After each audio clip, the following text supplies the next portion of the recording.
Whispers of the Shadows. If you've ever felt like the dark knows more about you than you'd care to admit, you might want to stay until the end. I learned the hard way that some shortcuts are shortcuts for a reason, meant to cut straight through the parts of yourself you'd rather avoid. Last night, running late after a double shift, I ducked down the alley behind my office, a place I'd always avoided because of the way the shadows seemed to shift even when there was no breeze.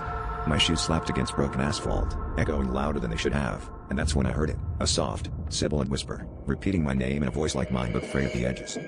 I froze. The whispers grew bolder, weaving stories from memories I buried so deep I'd almost convinced myself they weren't real. The time I had lied to my mother about the missing money. The friend I'd betrayed in high school. The darker things, the ones I'd never spoken aloud. Each secret was recited in detail, the voices overlapping until I realized they weren't just speaking, they were arguing. Arguing about which of my secrets was the worst, which deserved to be heard first, and what they'd do to me if I tried to run before they finished.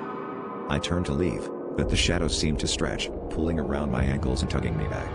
One voice, clearer than the rest, hissed, "Stay. Listen. Remember."